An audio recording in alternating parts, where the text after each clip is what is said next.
to organically grow. We cannot argue with that.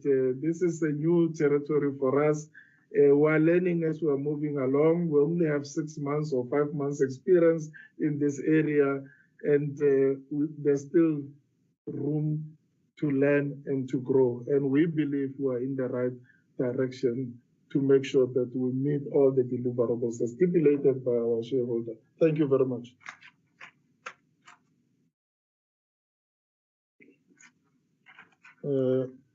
I'm not sure if I've missed any question.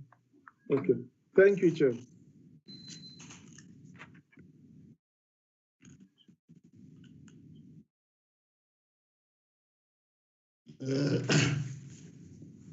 Chairperson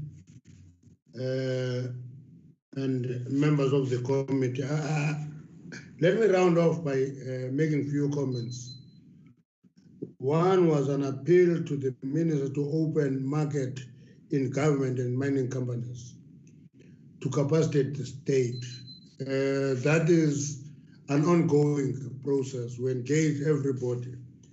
And as we said at the beginning, the ability to produce in volumes determine the market share. If you produce less volumes, the space is taken by others, you are competing in an open space. It's an issue that we're discussing with Mintek. Number two, the issue of gel sanitizers that can be used underground again, it's a marketing point. But I said to Dr. Mtugu, scientists produced monuments, but you need somebody to market their product. We are in agreement on that. We want it to be accelerated so that there must be active marketing of products from Mintek. Somebody said we must not use production of PPE to delay beneficiation. That is actually the thinking in South Africa that is actually killing our initiative and innovation of counterposing initiatives.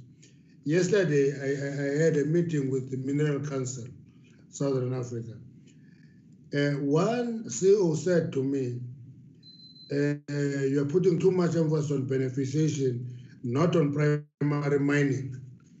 I had to take that CEO through the basics, that it is not beneficiation or primary mining, it is both, because you can only beneficiate what is produced in primary mining.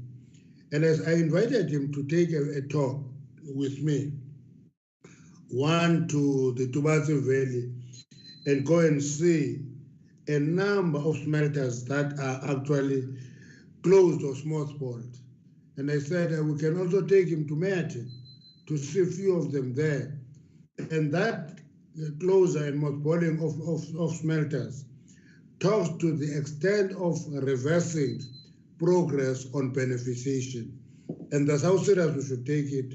So I'm inviting Honorable Zungula to join us in that visit so that we go and see these are the smelters that used to add value to manganese, to other minerals that are now closed. For many other reasons, one of them is the expensive electricity price. Let's leave it at that. So it is not PPEs versus beneficiation. It's doing everything that we can do to increase our production capacity as a country. I hoped Dr. Mtugu should have talked to the kind of test kits that Mintek are producing, because there's a thing that we must produce tests for Ebola, malaria, Rift River Valley, and all those things. Those test kits are there already. We don't need to move to them, they're there. That's why we said, if you add Mintek and Pelcam and create mass production, we can actually penetrate the market and have a bigger market share there, because Mintek does produce test kits for a range of conditions and diseases. So I thought Dr. Mtugu should have talked to that. Lastly, Honorable Kula says it is unfair for Mintek to compete with the private sector. So it can be. It can be. Mintek has the capacity to outperform the private sector in a number of areas. It doesn't need to have favors. It needs to compete and outdo and outperform the private sector. And I was saying to somebody, COVID-19 is going to be with us for a long time. This thing of post-COVID era is a dream. We're not going to have post-COVID soon. We're going to adjust and adapt, and I appreciate that we're going to live with COVID for a long time with us. What we should learn is to live with it, as we learn to live with HIV. At one time, we're running for cover. When we talk of HIV, we're running for cover, and our people were dying in numbers until we committed ourselves to allow our people to access ARVs. COVID-19 is going to be with us. We'll adjust and live with it in a long time. But competition, Darekula, will depend on our ability to produce in volumes and therefore reduce our prices and compete and increase our profitability. We'll invest in quality. Quality forces people to be ready to pay a premium for your product because it's superior quality, and people pay premium for superior quality. And that's it. And Mintek is in a position to compete out there unashamedly. That's it, Chairperson. We're happy with the compliments. We're hoping that as we work hard, we'll get more compliments from the Portfolio Committee. But the Portfolio Committee has a responsibility to ensure that we continue to have our shoulders on the wheel. Because if it takes its eye off from us, we'll remove our shoulders from the wheel and remove the eyes from the board. Thank you very much, Chairperson. Thank you, Honorable Minister. I wanted to share a joke and say when it comes from the horse itself, not from the horse's mouth, from the horse itself, that the COVID-19 pandemic is still going to be with us for quite some time. We have got no reason to question the experienced survivor. Now, who is boss now?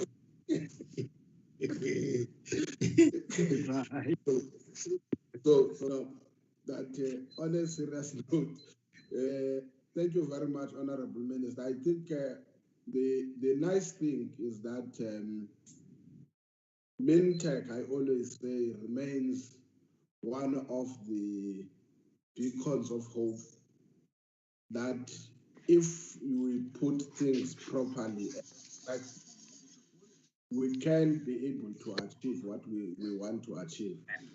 One of the things for me, it is not just the level of innovation that they have and the extent of performance, but also it is, and I hope when we come back on that one, the doctors, Dr.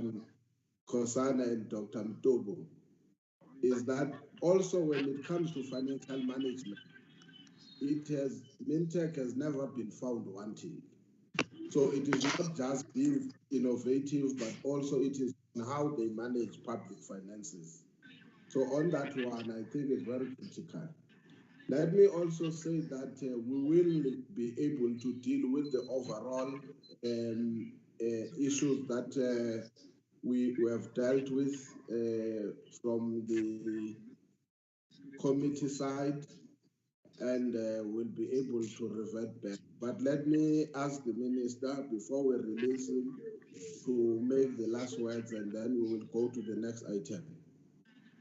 I thought I did that, Chairperson, when I handed over to you, because I know that you are in charge here. If I pretend to be in charge, you'll throw me out of this meeting. I've handed over to you because I have made final comments.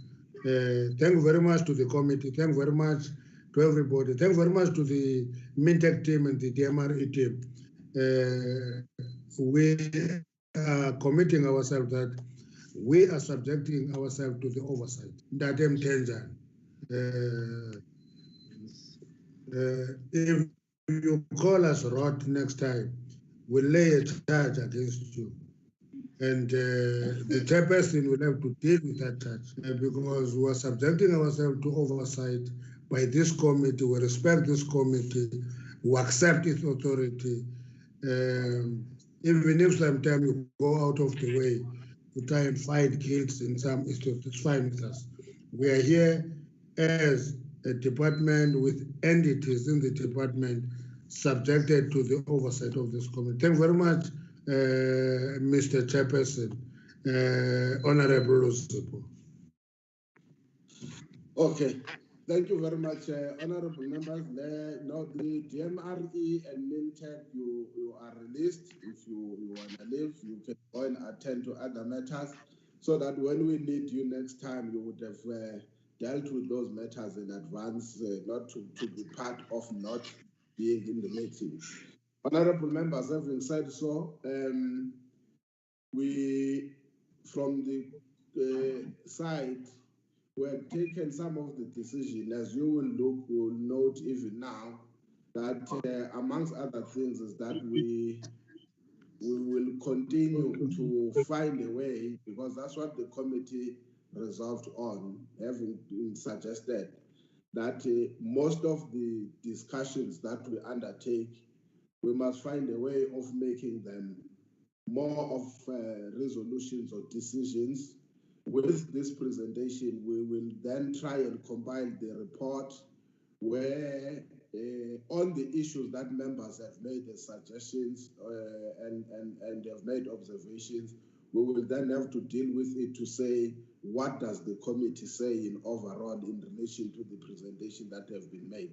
Because we had said initially, we don't want a situation where most of the presentations are just being made for the sake of it. We must find a way where we say, this is how we think now the matter gets concluded or gets put to rest, so it doesn't become more like a recycled activities that committees do. So we will try also and prepare this and then come back and say, based on what has been presented, this is what the committee's views is, or what the committee recommends, regardless whatever the matter that might be.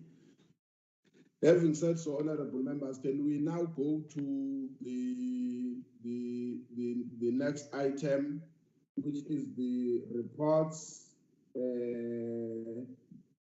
for the report on Optimum. We will start with Optimum, and then we look at the report from the report with regards to Lilly Mine. That's what, again, we were tasked to do. We had given presentations, honorable members, if members remember. One was on Optimum by the department and the business rescue practitioners. Then we had the report on Lilly Mine, again by the department and the business rescue practitioners, and there were certain decisions of views that were taken. Why not send that? We're all here, Chair. Go on, Chair.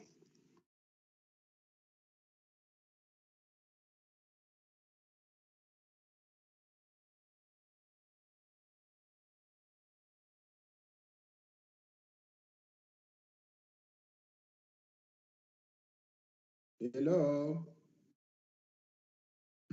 We are all here, Chair. Go on, son. A report on the screen.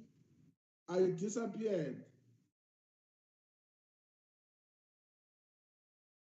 Okay. So can we go to the, I was just giving a response to say we dealt with the issue of Optimum and then Lilly Mine. Subsequently, after the department and in those two, on Lilly Mine, we then requested, based on the letter written by is it Mr. Aranza, we gave that opportunity. Let me then say, I'm not sure whether to do it now, but I think I will do it when we deal with Lilly Mine, what we then have received But I'm not sure, honorable members, whether we need to go to the body of the report or we go straight to observations. And can I get your indulgence? We go to the observations that we are suggesting, and then the recommendations that we have to make. Please, can we go to the observations? Chair, Yes. I want to make a suggestion in that regard that if it happens that when one was perusing the presentation, they discovered something on the body that they would want to correct or rectify, they'd be allowed to do so before we go to the observation. Not necessarily going page by page, but if you have read the report, you may have discovered something that you think is of importance that is corrected. No, that's fine. I don't think that one we can't do otherwise. Honorable Mashaule, we are compelled to do what is good. Can we go on to the observations?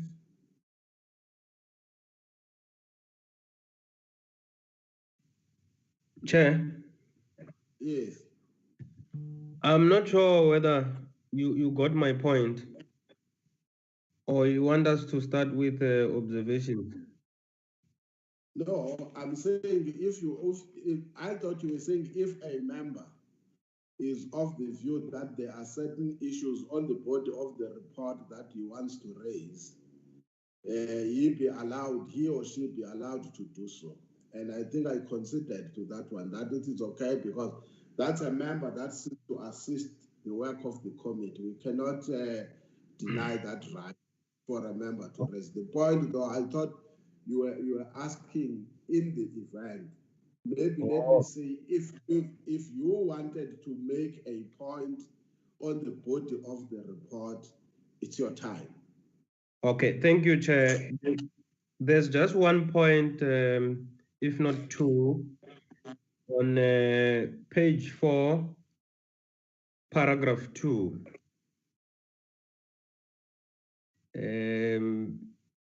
I'm not sure whether you are able to move the... From me here, it says page 8, the one that they were showing. Yeah, they are going back to page 4. Yeah. In fact, it's bullet point 4. Can't you help us with the numbers? There's 2.4, for instance, now they are showing 2.4. Bullet point 4, just below the attendance.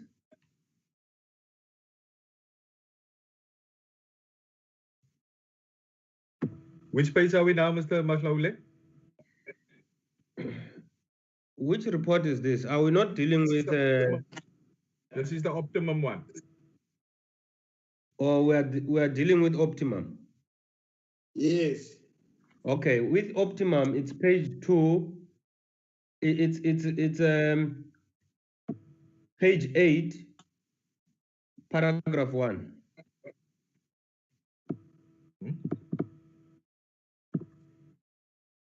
Page 8.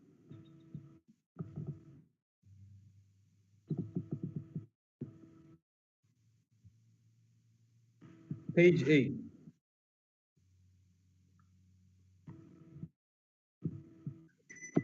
This is page 8, yes, of the Optimum. Yes. You see, yeah, that is the paragraph. The paragraph that is above bullet point 5.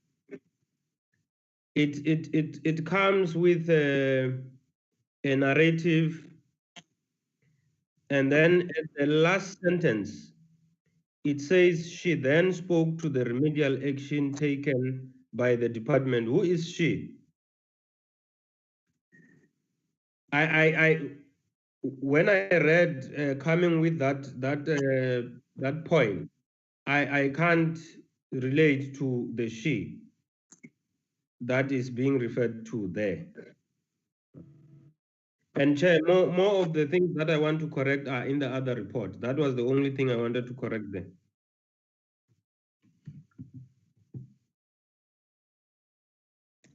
Sorry, can I think that the department was making a presentation, the acting chief, whoever.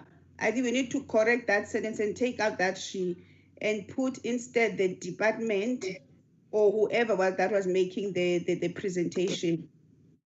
Exactly my point. Yeah. Oh. Now let's take it out because I don't think it's correct to use even the names of people because whatever that person was doing was presenting on behalf of the department, and therefore the consistent word will be the department. But I know that the person who was presenting was Advocate Malebe, but it doesn't have to be her. Chairperson. Honorable Malebe. Chairperson, under the observation, the second bullet point. Can we just go there? Thank you. Okay, let me do it like this, Honorable Malebe. No, I'm not taking you off. Can we? Oh, it says poor quality. Let me switch off my video. Can we check first whether is there anyone who wants to talk on the body of the report, except that part of Mr. Mashaw, Honorable Mashaw. Then in the absence of that, continue, Honorable Mylan. Thank you, Chairperson. Yes. Chairperson, I'm not quite sure what is meant by this bullet point. It says, while the BRPs continue to issue invoices against revenue generated by the mine, the salaries of the employees remain outstanding, yet to be paid. I understand that the salaries haven't been paid, but it's the part about they're continuing to issue invoices against revenue generated. Now, I'm a little bit concerned as what is meant by that. Does that mean that there are people who owe them money that they are unable to collect? Or because as I understand it, the mine is not actually producing at the moment. So it's unable to generate revenue. If it's revenue that was generated before the mine stopped production, then it's not an invoice that's being issued, it's a statement, first of all. But there's no money actually coming in. So there's a bit of a disconnect, between revenue on the one hand and money actually received, and billing, which is not money received. It's saying we've done the work, here's the invoice, but we haven't been paid. And so I'm a little bit concerned that statement or that observation is I don't quite, it's confusing. Let me put it like that. Thank you, Chair. Okay. Let me. I don't know, but if you remember, honorable members, in the presentation by the BRPs, they did state that they were continuing with some minimal mining activities, including the fact that now they were going to go for, what is it, small pit or something, I may not remember very well. And therefore, there is some form of mining activities. The invoices would be on the basis of what currently at a minimal they are producing. And therefore, they said they were looking forward, they are looking also at bringing in some of the employees moving forward. But if we captured it wrongly, then that would have been captured wrong. To the best of my knowledge, they still continue with some degree, but not full-scale mining, according to them. But even that, as it takes place, the salaries still remain unpaid to those workers. Chair? Honorable Malek, yes. Thank you for your explanation. And it just raises a further question for me, and that is that are the miners or the workers who are actually working at the moment being paid, or is no one being paid? if those who are working and generating revenue are being paid, that's one thing. But if they are not, then why are they working? It just raises more questions than answers for me.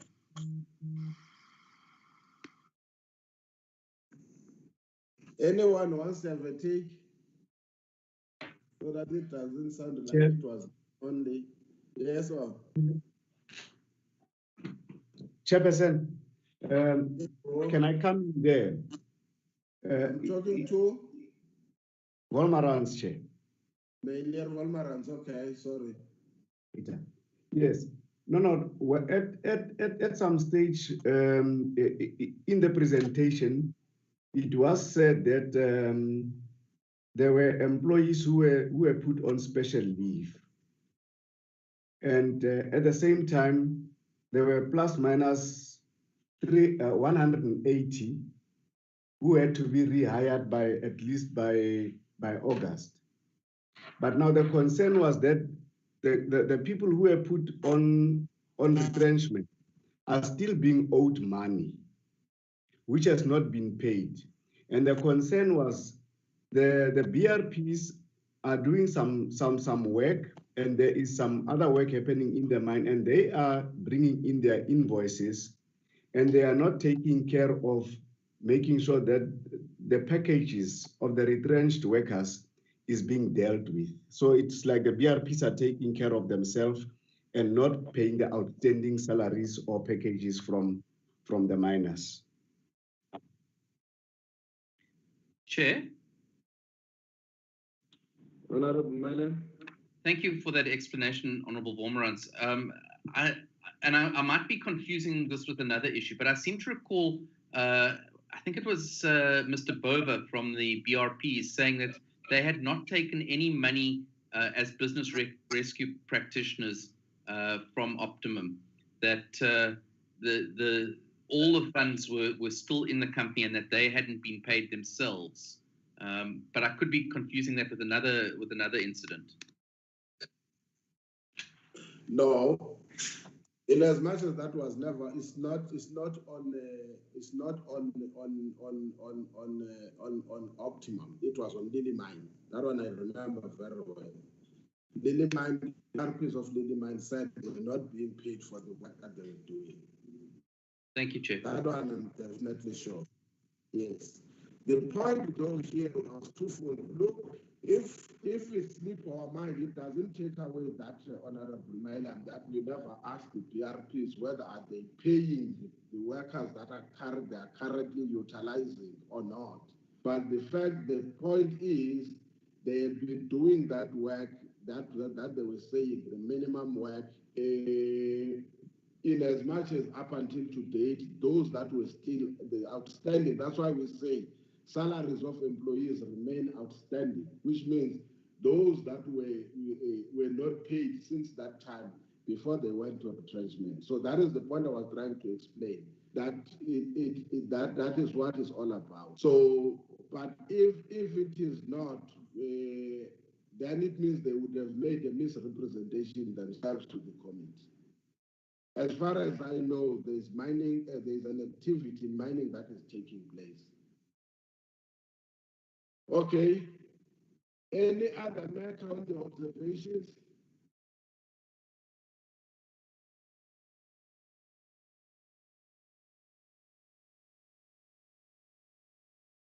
Okay, let's go to recommendations.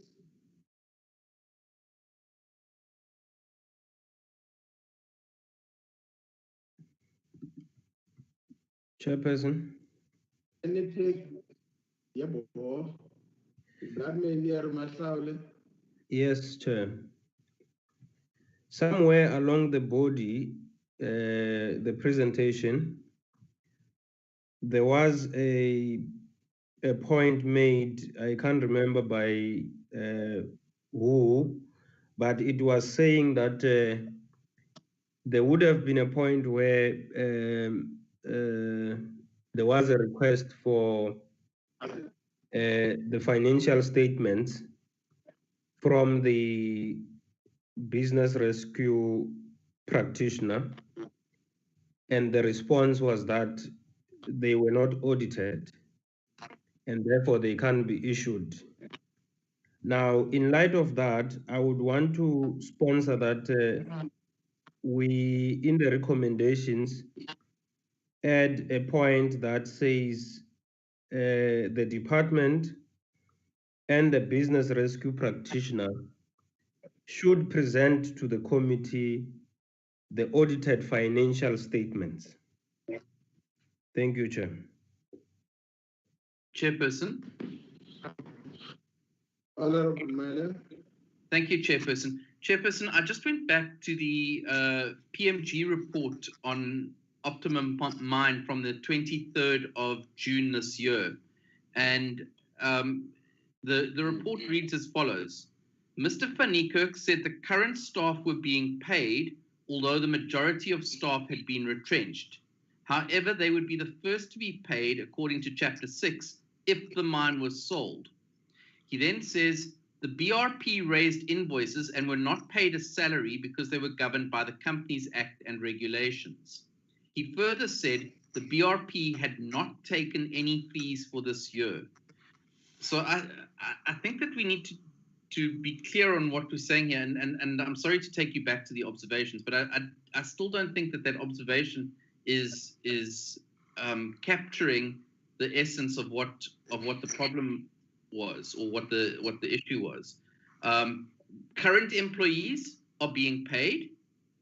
Former employees who are owed retrenchment packages will be paid when the mine is sold.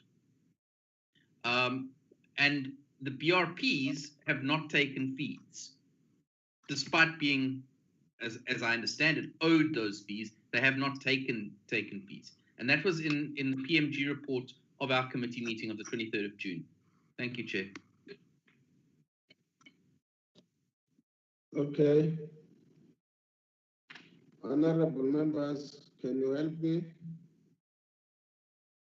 Chair. We want to die with this. Honorable Masaula. Chair, it's Volmarans again. Okay, Romana. Yes. No. Honorable Milam is correct, but the context that the presentation was made, it was like the department was having a problem with this, because even if you read it between the lines, it does not necessarily say they have been paid, but they have been issuing invoices for the work that they think they have done, and there's a perception within the company, within the people who are still retrenched, that these guys, by virtue of having given invoices, are therefore being paid. So she was making a point clear that there are invoices that are being submitted, and the invoices is for their work that has been done.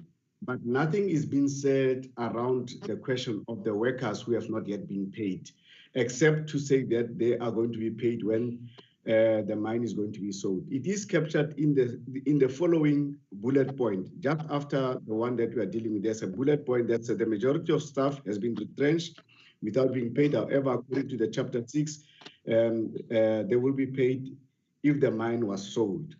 But there was a perception that they are already receiving money, and that this is where the issue was coming from. And then it should be our observation because it was presented as such. Chair. I'm listening. Any take, honorable members, besides the honorable, I hear honorable Marans.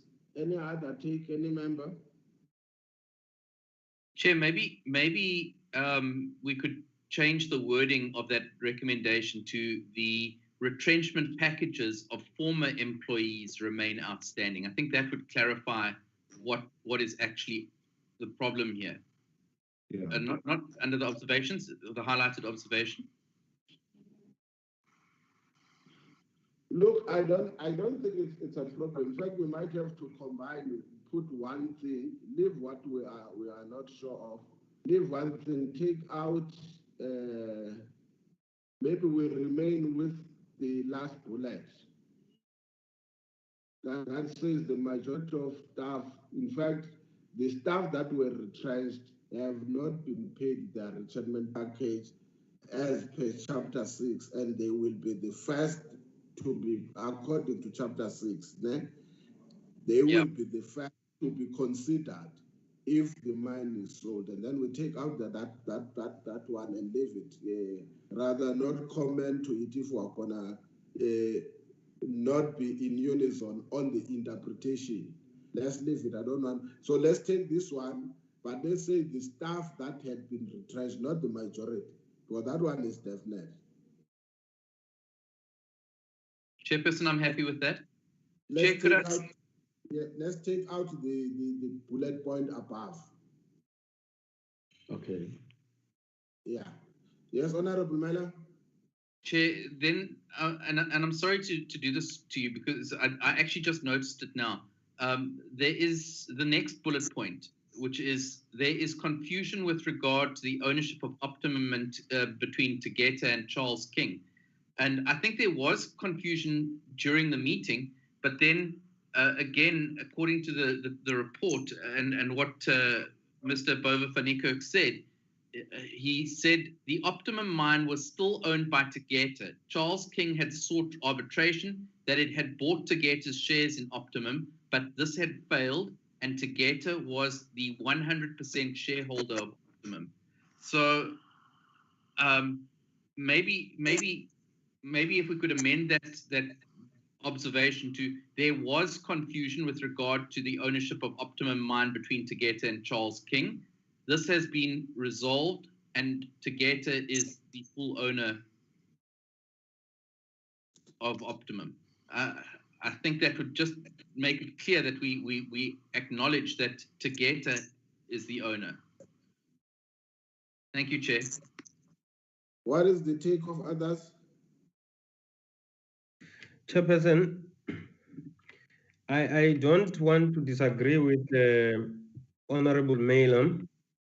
Maybe a clarity from the side, because my understanding probably is still stuck within that confusion. I understood it to be saying there would have been a deposit of 400 million from Charles King to the Tegeta, a deposit of buying the company or the mine.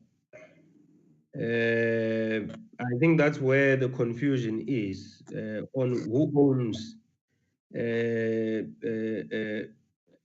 company. Because if I'm selling a company for 1 billion and we call 400 million a deposit, it's a purchase. It may not be a complete purchase, but if we call it a deposit and still say we're purchasing a company, we may need to be careful on that. I'm just posing the question, wasn't that the case? Okay. Can I help you, honorable members? We are preparing a report which will have to be tabled in Parliament. It then says, what is your observation? Not what is that these people have. What is your observation? That is the context we took it. But with the intervention by Honorable Milam and now Honorable Mahlaule, shouldn't we say that there is confusion with regards to the ownership of Optimum mine, although by the report of the business rescue practitioners, that issue has been resolved. Tegeta still owns Optimum, and we leave it like that, so that we don't form part of the definity that was definite that Tegeta owns. We put it that in that confusion, from our own observation, we are aware though that the business rescue practitioners have confirmed that Tegeta owns Optimum mine. So it doesn't put us as part of the people who say Tegeta owns Optimum. That is what for me. So that question, to me, for instance, like Honorable Mahlaule says, it had not cleared the confusion. Remember, the question that even to date we raised would then, because the business rescue practitioners came in on the basis of the absence of a banking facility, which banking facility now no longer is being accessible, is being used. And they denied that they were standing in for Tegeta on the basis of provision or providing the banking facility. So can't we leave it that in as much as we say there is confusion with regards to the ownership of Optimum mine, according to the business rescue practitioners, Tegeta is still the owner of Optimum, and we leave it like that. Chair, I'm happy with that. Agreed, Okay. Chair. Okay. If we are done, can we then any matter then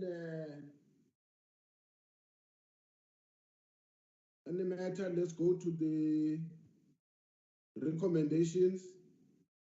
I thought Honorable Mashaule, you wanted to be the first one there.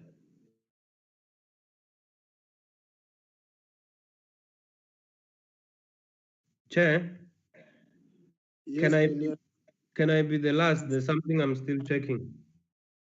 Okay. What if you are the only one? There we have a problem. Okay. No, look, I think the point here, I think we did raise the issue, but the manner, please help me, honorable members, if I'm wrong. The department, yes, I'm not taking away the responsibility of ours on the business rescue practitioner. The department is accountable to the portfolio committee. I think if members will remember that that it is I'm not trying to put the department on the spot, but I have to, if it makes be my argument. Shouldn't we say as simple as this committee, the Department of Mineral Resources and Energy must or should or whatever present the financial statements and the financial revenue of Optimum Mine since the takeover of the business rescue practitioners.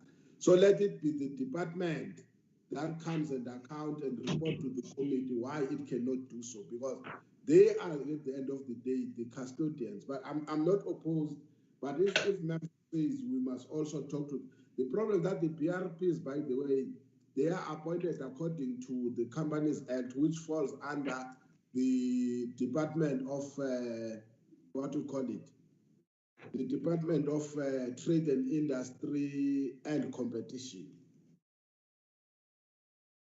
But the Department of Mineral Resources and Energy is accountable to this committee.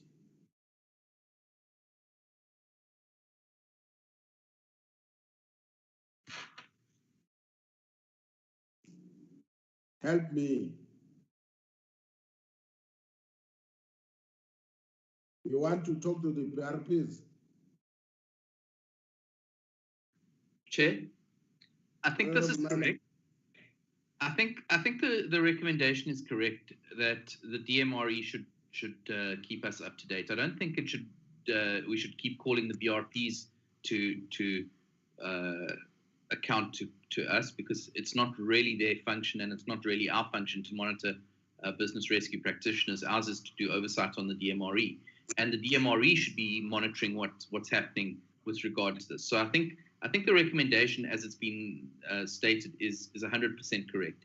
The previous recommendation it's okay. I don't have a huge problem with it, but I think that they talk to two different things. The one talks to business structure and business rescue processes, and the other talks to mining operations and mining processes. And so I think that we need to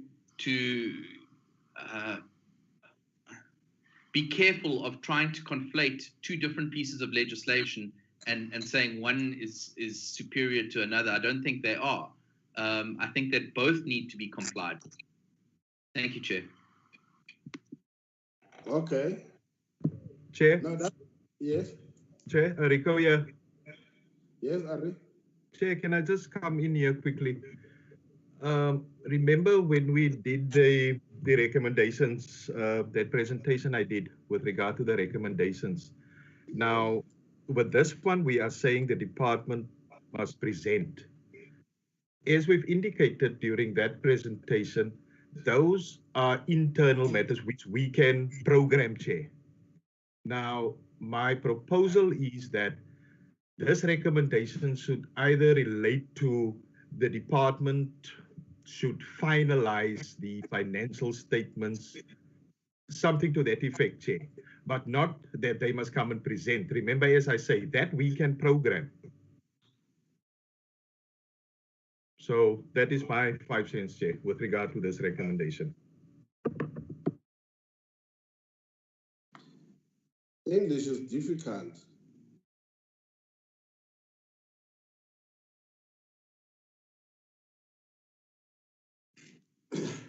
Chairperson. Yeah, no. I'm not sure whether we're understanding this thing correctly, but let me draw you to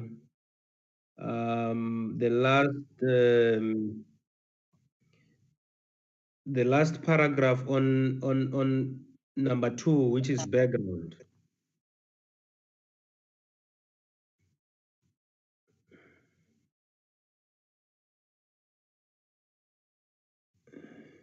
The second last.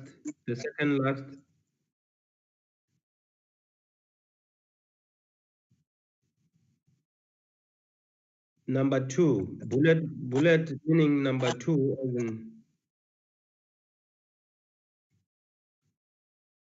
Where in the recommendations, Mr. Mahlaule? No, in the body. I want to relate something. Oh. Which page is that, Mr. Mahlaule? I'm using an iPad, so it doesn't show me the pages. That's why I'm saying bullet number 2. Oh. Ari, it's page 4.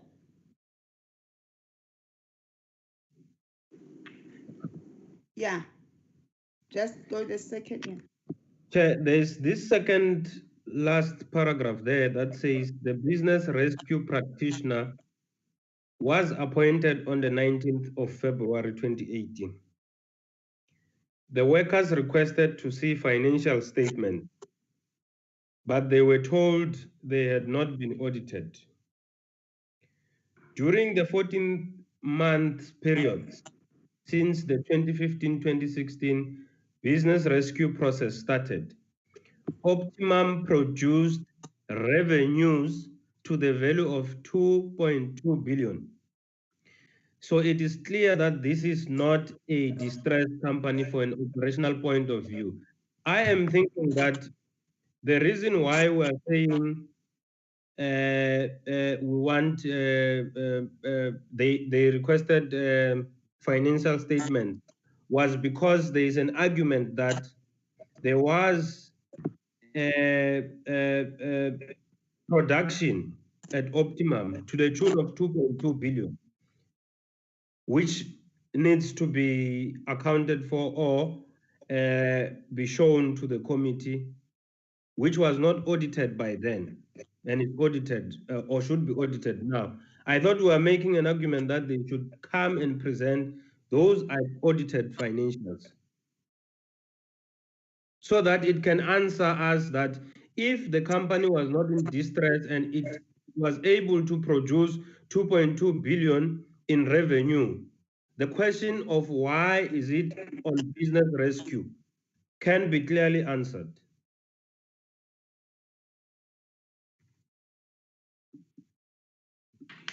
Honorable members, where are we stuck? I thought all of us will agree. I would never believe that a committee of parliament wouldn't want to see financial accountability in the whole matter. In any other thing, that is our responsibility because it's in the public interest. The issue is a reformulation. Chair.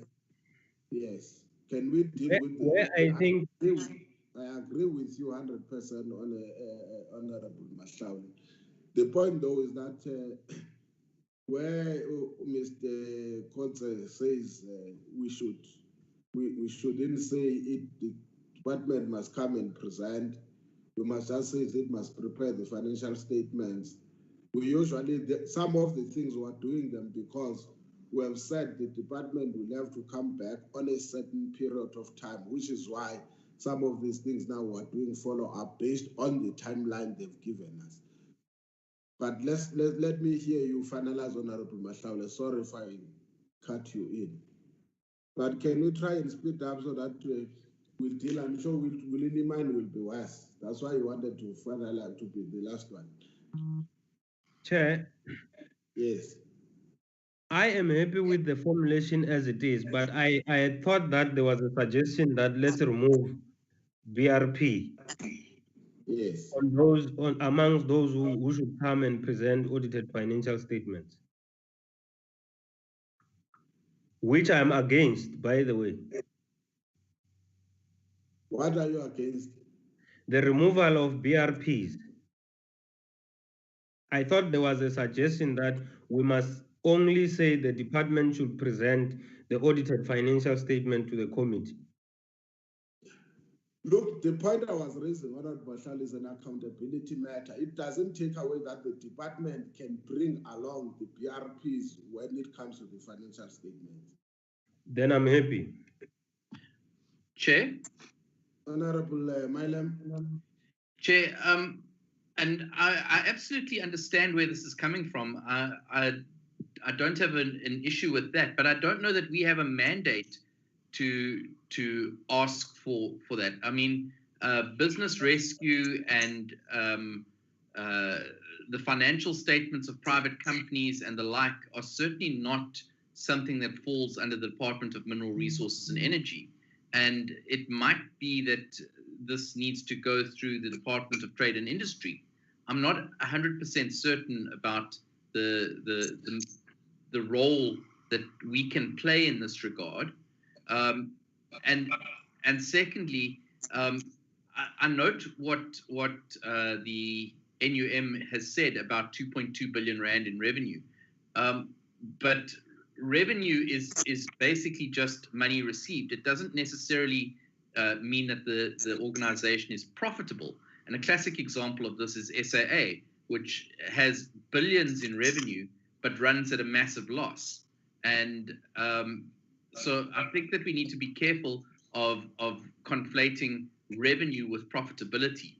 But again, I think that I am concerned that this is outside the Department of Mineral Resources mandate to present audited financial statements to us. I think it's something that would have to go through Department of Trade and Industry.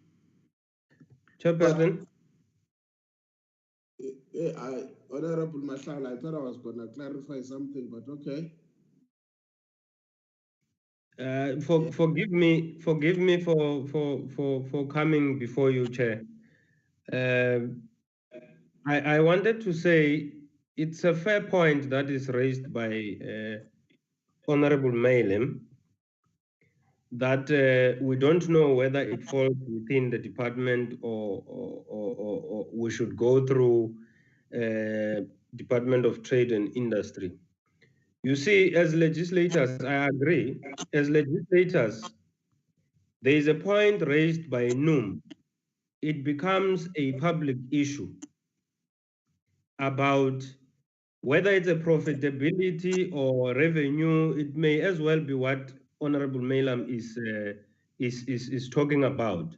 But for us to get to the bottom of that, it's the financial statement that will assist us in saying, was that revenue received or that was profitability? From where we are, we can't have for sure a definite answer to that. And we need an answer to that. That is why I'm saying if there are ways to check the legality of getting the statements from the business rescue practitioners, let's do it, whether it's through Department of Trade and Industry or not. Let it be done because it's a public issue. Honorable members, why do we fight over a non-issue? We're not fighting fighting, Chair. We're not fighting. Not at all. Maybe it's a wrong word. I was just saying in terms of the argument. The point is, we are members of parliament. We have got a duty to ensure that whatever is happening is in the best interest of the society where we come from. That's why I said we take out the business rescue practitioners in terms of financial accountability. The fact of the matter is that the department comes and report every day what is happening, why there is a process, why they are not challenging this process. If it is so unfairly, we will never know what is it, even whether it's revenue on a loss or is a revenue on a profit. Mining remains a responsibility of this committee on mineral resources and energy. So we need to know what is happening. It's a different story when the department comes and tell us that we couldn't get the financial statement because the business rescue practitioner said doesn't fall within our ambit to do so. And therefore, we are interacting with the Department of Trade and Industry and Competition, or based on this one, we are taking the action so that we can ensure that the process as it is going on, it is fair, it is justifiable, because in the final analysis, authority over mining rests with the Department of Mineral Resources and Energy. And it is our duty to make it a point that the department then performs its task.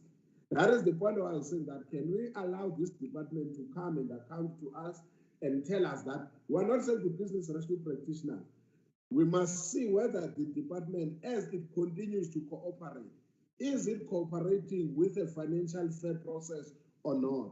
Based on that, then, as members of this committee, we must take a decision whether, based on the report of the department, we need to then go to the committee on trade and industry and competition to say, here is a matter that falls squarely in your department.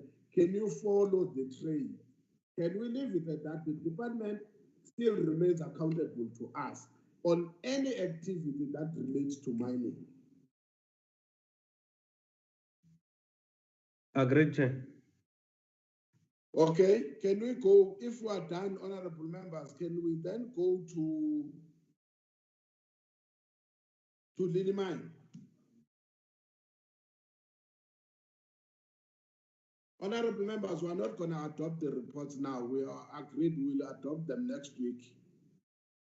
Isn't it, Mr. Kotze? Yes, Chair. That's fine, Chair. Yes. Okay. But let me allow you, because you said you've got a number of issues. Let's just deal with the body of yes, Chair. With the body of Lilly Mine. Thanks, Chair. If we can go to bullet number 4 on submission by the Department of Mineral Resources and Energy, we go to paragraph 2, where it says, with regard to prosecution, the department indicated that the NPA has not prosecuted anyone yet. For the department to take any action, someone has to be declared deceased before a criminal case is opened. Chair, I want to argue that we are playing with English there to stop the prosecution, because many a times when we deal with the report of Lilly Mine, we have constantly said the 3 people are presumed dead. That is equal to a declaration of a deceased person. Because even when we speak, We are speaking about taking or what do you call this? Getting the bodies out of the bodies, not the people, living people. So there, I don't know how we can put that, but if the department indeed gave us that explanation why prosecutions have not happened, to me, it's not a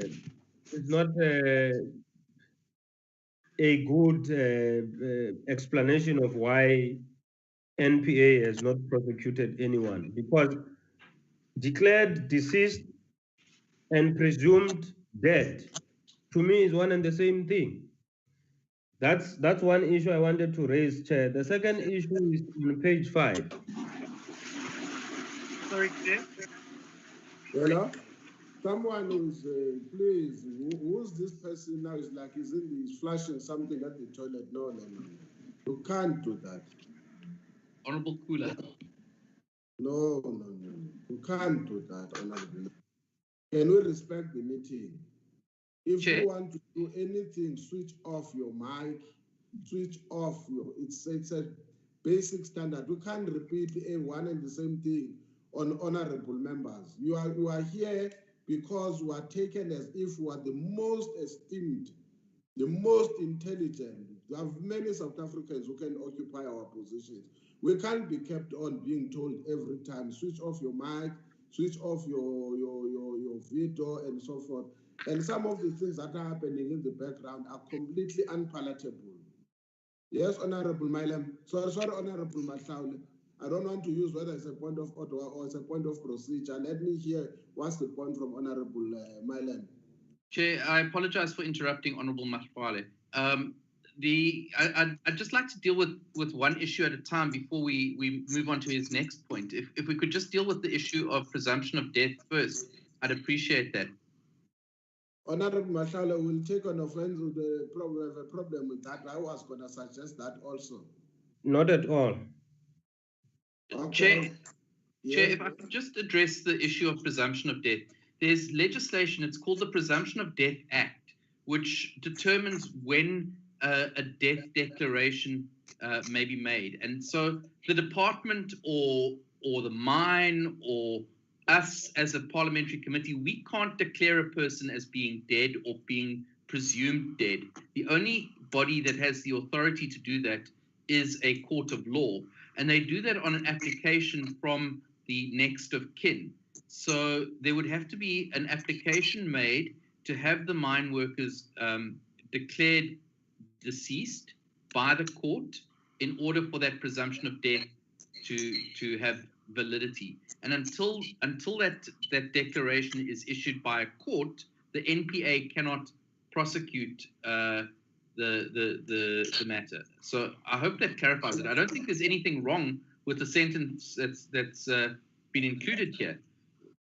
What has to happen, though, is that there has to be an application to court for those 3 workers to be declared deceased.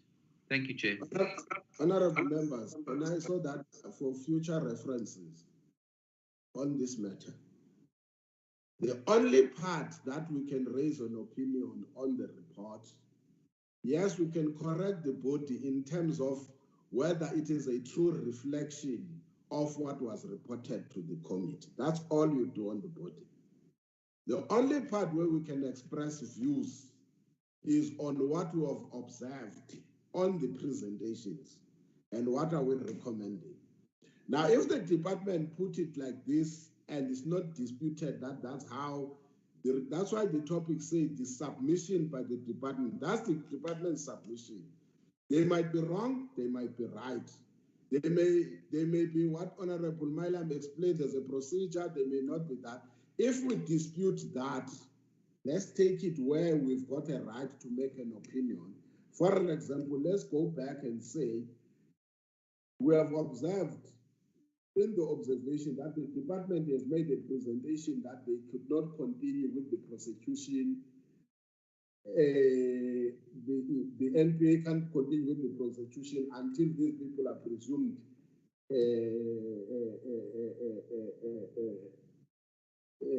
no more. The English yabalenga sometimes, and but to our knowledge, it is difficult to accept, it is difficult to believe that, because this has been what has been used as a presumption. So what I'm trying to say is that, as far as I understand, we captured what the department reported to the committee. If there is a dispute about whether the department said so or not, that's a different matter that we can deal with. But to the best of my knowledge, that's what the department, if then we dispute what the department reported, let's deal with that at the separate level, where then we can make observations and to make recommendations. That is the point I thought I needed to clarify.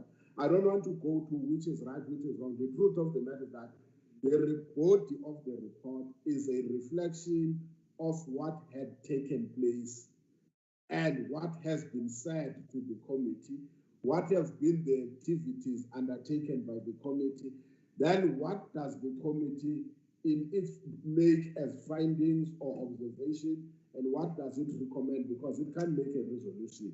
So that is the point. Even Honorable Mahlaula, I wanted to come in to say that my understanding of what the department had said.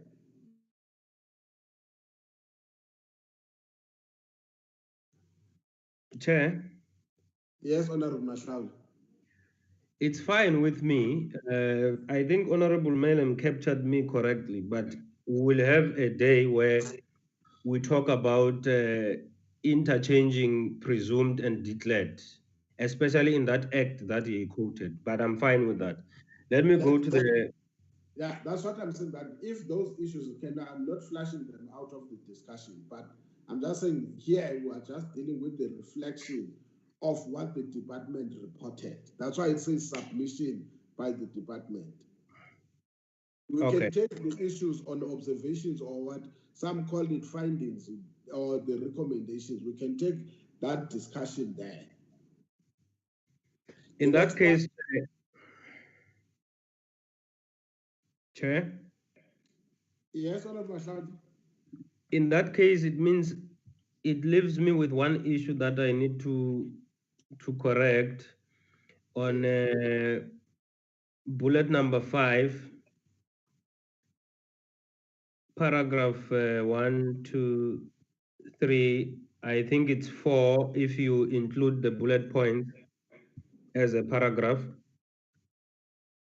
5.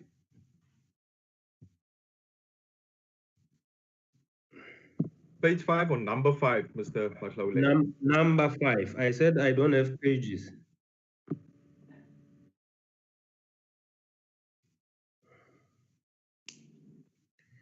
Yeah. Go down. You would count the bullet as a paragraph, and then the next one according would be the second, third, and I'm looking for the fourth. The BRP. Yes. Chair, there is a third sentence there that starts with an operation. An operation to clear the surface and underground area has started.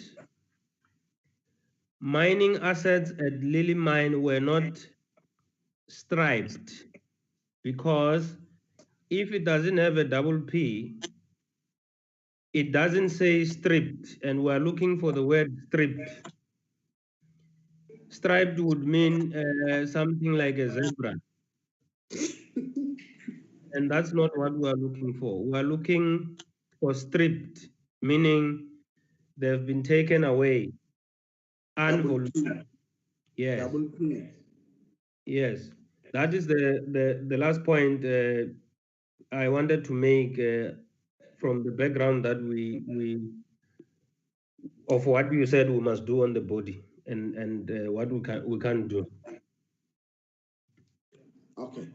Can we, thank you. I think there's no dispute on that one. Can we go to the observations, Honorable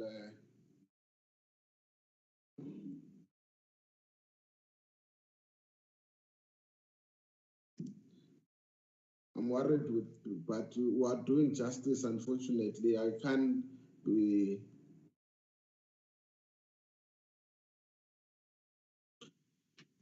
Observations, honorable members.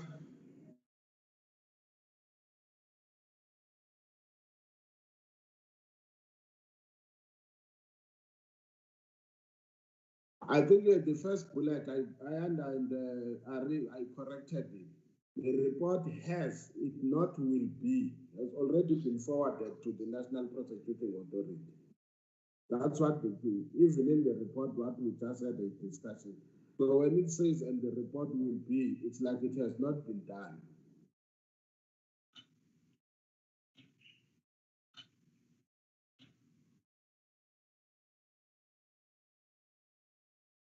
So it should say the department has finalized the inquiry into the Lilly mine disaster and the report has been forwarded to the National Prosecuting Authority for prosecution purposes.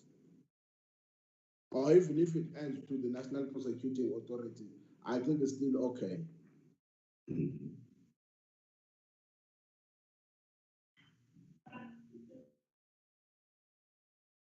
Any matter on observation? Yes, Honorable Mashaw. Yes, Honorable Mashaw. I think when the presentation was made, there is one major problem that we can't not put as an observation, I think, and honorable members will correct if my suggestion is not in line. I believe that one of the major problems was that the same company that is responsible is the one that is central in not accepting the offer. In the back and forth of trying to settle an offer. Do I make sense? Chair? Yes. Yeah, I think we must insert that observation. It's important.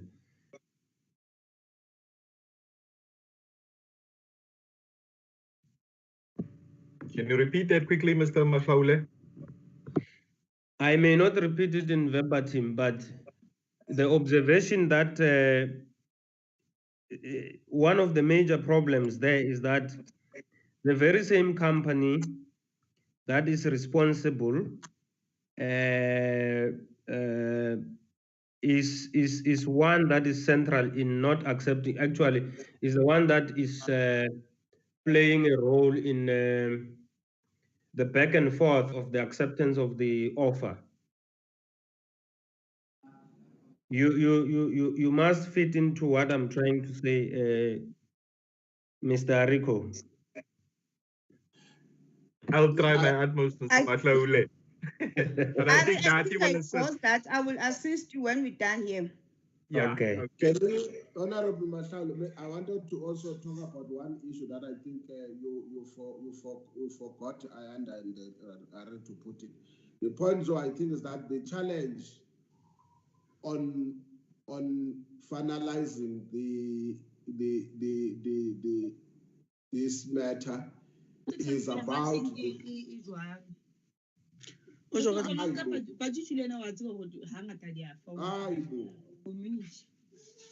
who's that now?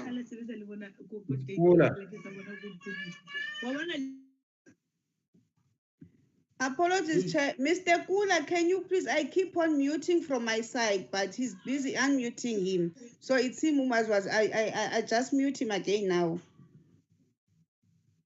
No, but the point that we're saying is that it seems in order even for the transaction, I think that's the point that Honorable Mashalo was making as an observation, that even for the transaction to be true is dependent on the very same company, whether it accepts or doesn't accept the offer. I think that's the point that Honorable Mashalo was saying.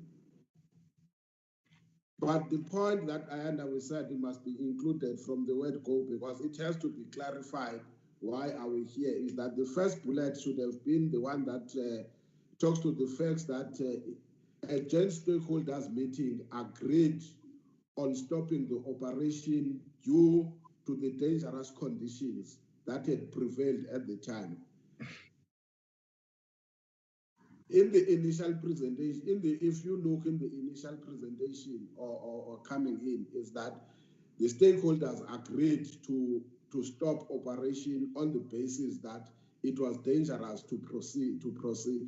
Whether we put it on expert advice or what, but having gone underground, they came back and said it was dangerous to proceed with the rescue mission at that time. So it has to be the first bullet point, that one. Otherwise, we'll be asked tomorrow what happened, who said the mine must not operate.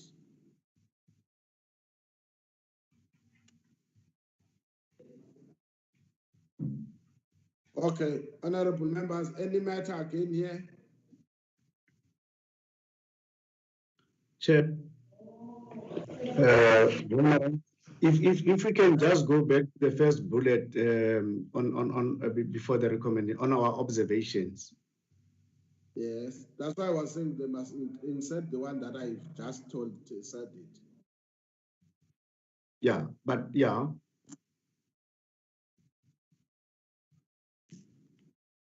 All right, the second bullet that says presentation made before the committee dealt more with the commercial aspect of the disaster as opposed to the retrieval of the three bodies.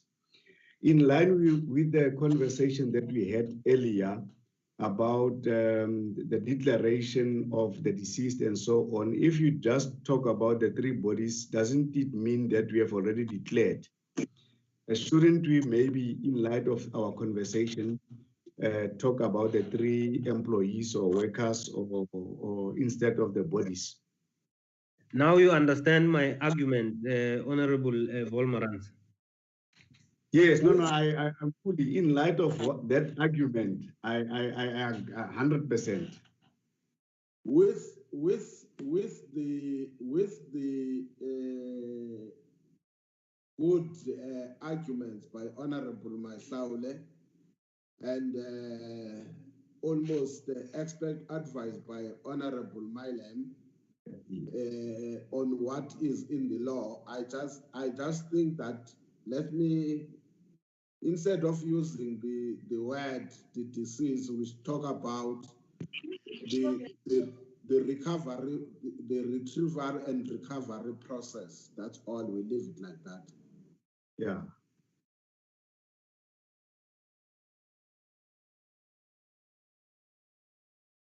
And then we leave it at that.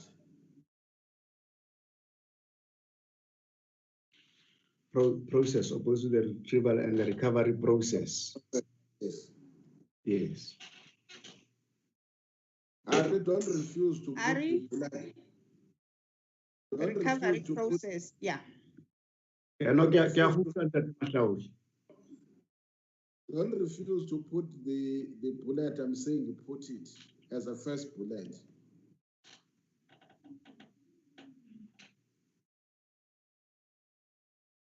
Just repeat that quickly, Chair. No, the first bullet, because that will be the question that has been asked. If we formulated wrongly, it's fine, we can work with that. I don't know, but it must reflect that a stakeholder forum took it. It was through the stakeholders forum that took a decision not to proceed with the recovery process due to the dangerous nature of the operations at that time, and we leave it at that. Find a better English. That's why you put a CV. Yeah, no, it's fine, Chair. Yeah, I will address it. Yeah, I'll rescue here. I'll SMS it to you. I've got it. Can we go to the recommendations, please, honorable members? Chairperson. Yes. During lockdown, we learned what effective immediately means. So I want to put it that to you that bullet point 2, which reads the business rescue practitioners should finalize and send the business rescue plan to the committee with immediate effect. If we were to literally take the definition of immediate effect, it would mean by now, after this meeting, we should be having that plan. So I suggest that we probably remove immediate effect with a date. Can I help you? Yes, Chair. In fact, the date supposed to say by the 28th. Remember, if you look at their presentation, they were already working on the business rescue plan. Yes, Chair. We said 28th of August because it's supposed to be there. They were still gonna go to the, what do you call this thing in English? I don't want to use a wrong word. Is it creditors or what? Yeah, you got my point, Chair. Yes, Chair, creditors is correct. Okay. It will be up to them then to give an answer and say, no, they are not ready. We'll deal with the situation as and when it arises. Is there any other matter on the recommendations, honorable members?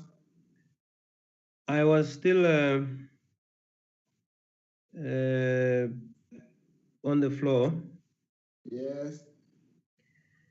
The following bullet that reads, the committee should put a request to the House chairperson to visit Lilly Mine in Mpumalanga as a matter of urgency. I think there is a point where I'm not sure whether we were having a meeting with the joint committee or not, the select committee of the NCOP, where you will correct me if I'm wrong, where we agreed that we must undertake the joint visit to Lilly Mine. Can't we put it there because it's a separate bullet point that says the committee to consider a joint oversight visit to Lilly Mine with the select committee on mineral resources and energy. We leave it as such, as a separate bullet. That's fine, Chair. We'll consult with them. Don't delete this one.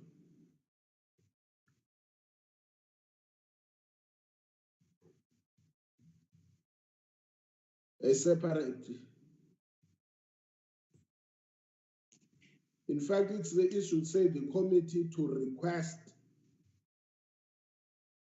from the House chairperson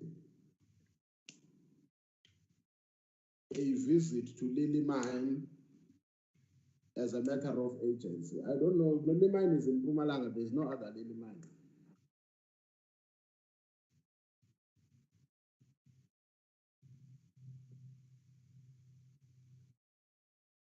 Any other matter, honorable members, on recommendations? Yes, Chair. Yes. We're left with 8 minutes now. The last bullet point reads that the department should make recommendations to the committee on the harmonization of MPRDA at the Companies Act during the business rescue process in order to facilitate decisive intervention by the DMRE in regulating and transferring assets of mines under business rescue. Shouldn't it be, Chair, that it's the committee that should request the department to engage with the Department of Trade and Industry and Competition in looking at the harmonization of the MPRDA? We made that point earlier, even today. Okay, I don't think it's a train smash.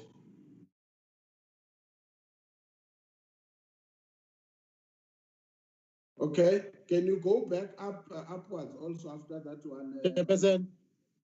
Yes, Babu. Yes, Babu Mtenjan. Yeah, I think there's a confusion also on bullet point 3.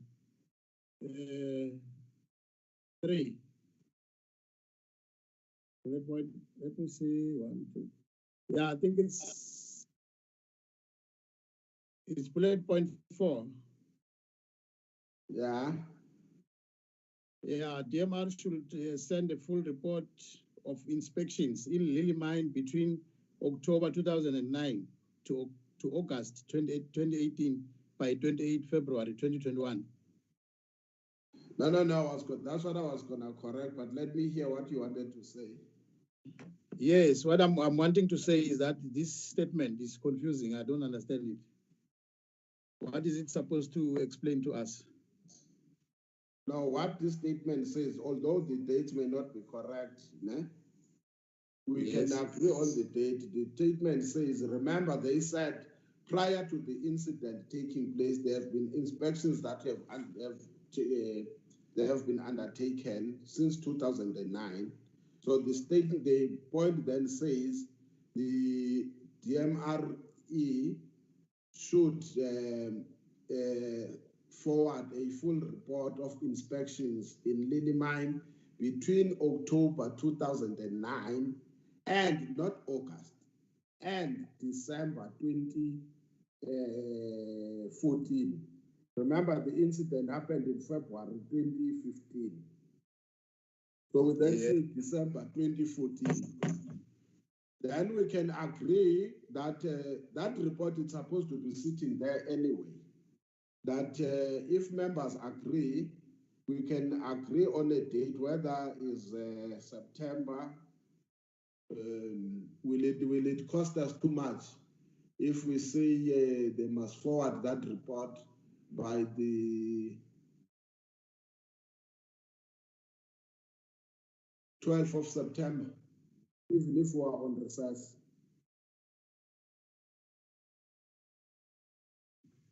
Chair. Yes, Honorable Masal.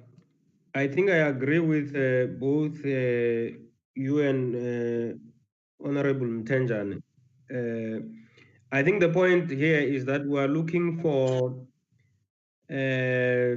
what you call inspections that were done before we actually want to ascertain whether there were inspections that were done prior to the accident.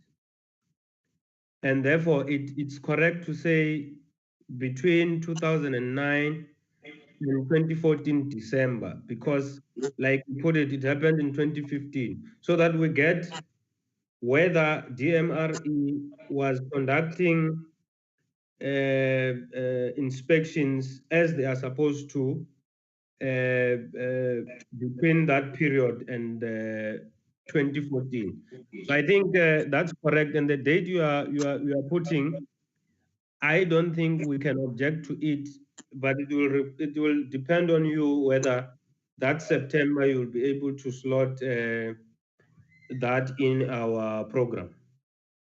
Now they will send, it's about sending so that we receive, we know, they will send it to the staff, then we will see where to slot. Honorable members, the time is literally against us, but one thing I thought we needed to take out also is bullet, the third bullet, but can we agree if we don't finish that instead we then say the committee, not the department, should seek legal opinion on the possible declaration of Lilly mine as a disaster area, and we close it. It ends there, not the rest. Agreed, Chair. Yes. If we then agree, honorable members, because the time now, I'm left with 2 minutes and they might be locked out. Can we agree that we will deal with the adoption of the report and then also look at when are we, the next meeting is, Tuesday, Chair. Have we been granted? Tuesday. Yes. Yes, it's our day, Chair. No. Don't make promises. If you say it's our day, I know it's our day. But remember, the last time I was told was that we fight for slots. There might be people. The difficult honorable members were supposed to be also meeting on Wednesday and Friday. The problem now is that Friday we are told it's what you call it. It's Women's Parliament. Women's Parliament. We are now fighting to go back to our own on Tuesday. So we will confirm in due course before if we will win, we will confirm, and including the items. The items are the ones that will go on Friday, but we still have got these two items, the adoption of this report, as well as we have now to look at, again, we will explain to Honorable the difficulties of the program of the committee. We will have to look at two programs now, when this one and when we come from recess, we will be trying to be working on that, but we will account for some of the issues that have taken place, because we are supposed to keep the committee abreast. We will not be adopting now. Honorable members, who is that now? Honorable members, can we learn whoever? Honorable Mashaule. I think. It was not me, it was Honorable Volmarans. No, I'm talking to you. Okay. Because you are the only one who has got, Honorable Mailam has got two, and there's. Can I plead with all of you, honorable members? You are here, you are delegations, you have got a task. Can we sure? There is only one thing. I'm very sympathetic to any person, and I'm very respectful to any person. But can we please learn to respect the committee? It can't be that we must say one thing to honorable members. I said initially, let's respect each other first, but now let's respect the committee. You come into the meeting, switch your mic off, switch your video off. We can't keep on telling people one and the same thing, honorable members. We are adults. Can we please behave and be exemplary? Now, unfortunately, we must talk to anyone. But I'm saying to you, Honorable Mashaule, for one reason, you've got a bigger delegation. Most of these members can talk to themselves and others. Can we please make sure that any person who is in this committee, at least even if now we don't respect each other, we can't start from not respecting each other and end up not respecting the committee. Can we respect the committee? Because there are many people who are listening to us who are expecting us to take the issues that are put in front of us very seriously. The worst thing that we can do is to bring your own issues at home that we must listen to them. I urge you, I appeal to you, please. Thank you very much. Yes? I undertake to speak to members of the ANC in that regard. Thank you very much. Honorable members, you are released. Let's meet next week. Thank you very much for your patience.